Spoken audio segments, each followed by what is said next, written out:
Today I want to do just a very quick video about hook lengths for float fishing and how long they should be.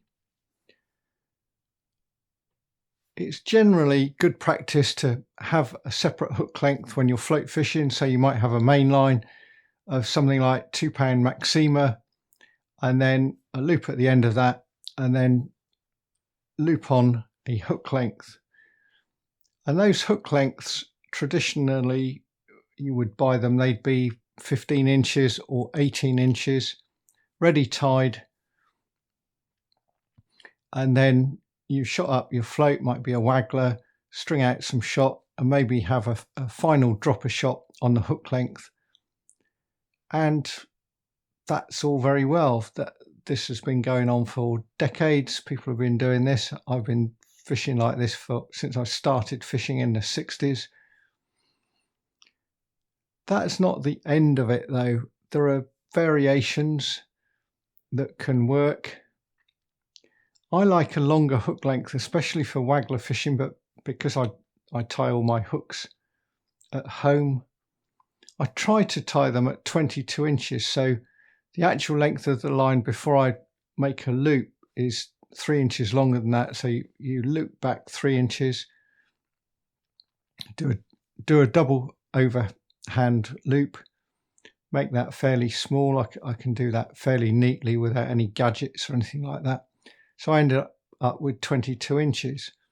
I suspect a lot of the time, although I try and be as consistent as possible, I actually end up with more like 20 inches. And that's a lot longer than most people do for hook lengths. One of the things that came out of Jim Baxter, who sadly passed away very recently, mentions in his book The Rising Antenna is the use of much longer hook lengths. People like Ivan Marks would sometimes use very heavy floats to fish right across the Welland, but they wanted to fish on the drop. They used quite big shot on the drop whereas nowadays we'd use 8s and 10s. 50 odd years ago they were quite often using sort of 4s and 6s or even BBs and number 1s to show lift bites at very long range, sort of getting on for 40 yards. But they would use a 3 pound main line. I don't know if it was something like, there was a line called Bell's, maybe Maxima, a strong line. But then because Ivan tied his hooks by hand on the bank, he would then take a length of maybe 1 pound, 1.1 Bayer, maybe 1.7 Bayer, and he'd tie a hook length of maybe 5 foot, so a long hook length to get a better drop and better presentation. And I think that's what the longer hook lengths can give you, is especially for on the drop fishing, is better presentation. So my ideal of 22 inches is better than what you might get ready tied or what a lot of people tie themselves. I've just had a very quick look at the DREN website, because DREN do hooks to nylon ready tied for you, and they've got 3 variants. They've got a yard long one, or meter, whatever you like, pretty much fairly close, for feeder fishing. So they do a yard long ones for feeder fishing, and then their standard float fishing one is 35 centimeters, which in old money is 14 inches. So that's a bit shorter than the old 15 inch or 18 inch. And I think 18 inches was fairly standard going back sort of 40 or 50 years. And then sometimes someone would do them at 15 inches. Now, obviously, if you're tying hooks commercially, that having a shorter hook length saves you on line. It's not very much, but over many hundreds, thousands of hooks, you'll make a little bit more money. But the compromise is that it's not as good to fish with as a longer hook length.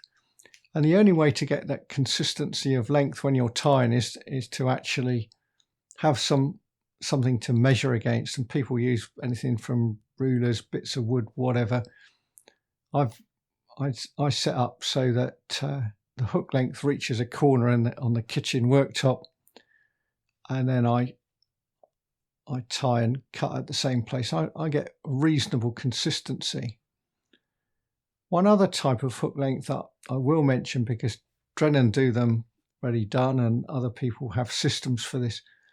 For pole fishing, it was noticeable going back even in the early 70s. We're starting to get a few articles from France by top French match anglers, people like Robert Tess, one or two other, Guy Hebert.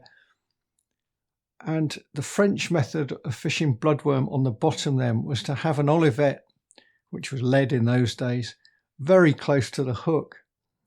And their preferred hook lengths were either 4 inches or even 2 inches. And there was no question of fishing on the drop. It was get the bait straight down, and it was fishing immediately, usually for small roach. That's pretty much what they fished for with bloodworm, was small roach.